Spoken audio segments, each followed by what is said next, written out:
Right, so we can take the print statement out. So if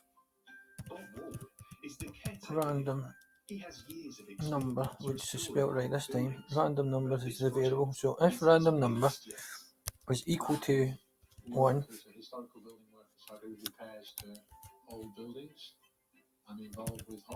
answer space equals space. The project looks set to take a lifetime Yes. of fundraising and restoration. But in 2017, this once stately home found an unlikely new champion from across the Atlantic. So growing up in the U.S. with a name like Hopwood, it's not the best name to have. I was always pretty embarrassed of it.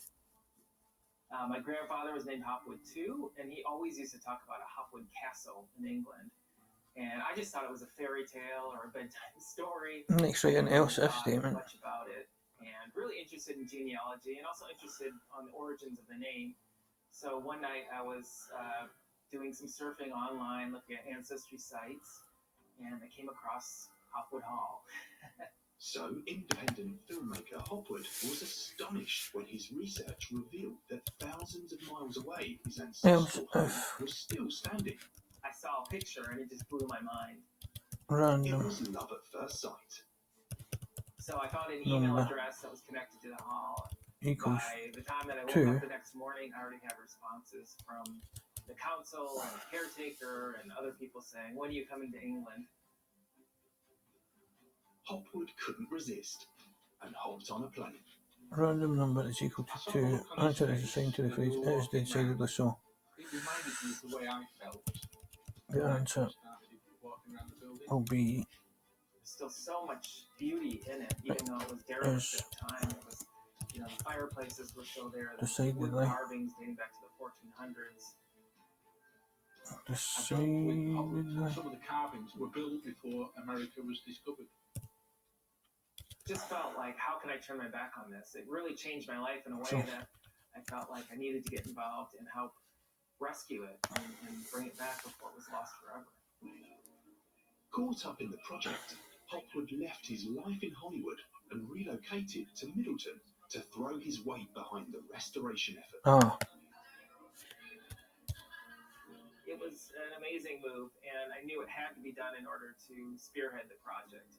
And I couldn't have done it without the open arms of the community. His enthusiasm for the project was infectious. Can you tell me your names, where you're from, and what you're doing here today? My name's Jimmy. I'm from Middleton area, and I'm here to volunteer to help Hopwood the Creek restore his ancestral home. Soon, he had an army of volunteers from the local community, raising funds and working to bring this historic building back to life. Hopwood's story had shone a much-needed spotlight on the plight of the hall.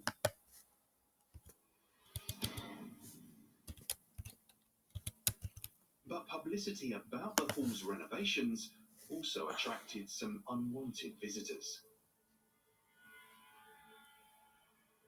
On the night of the 27th of November last year, 2 intruders made their way into the grounds. They began ripping up the ancient York flagstones from the garden outside the perimeter fence.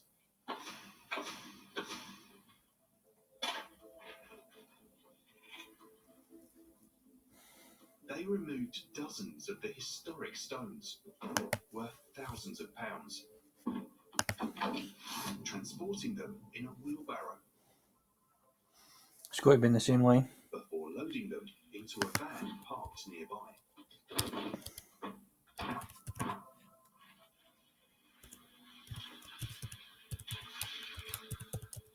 The theft of the flagstones was a huge blow to the project. To have a thief come in and steal those in the night is really upsetting, and now it's another thing that we have to focus on restoring.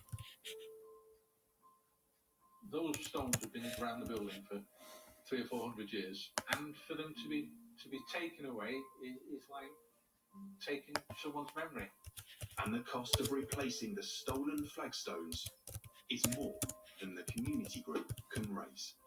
The community and all the people involved have taken it personal, as if it's a personal attack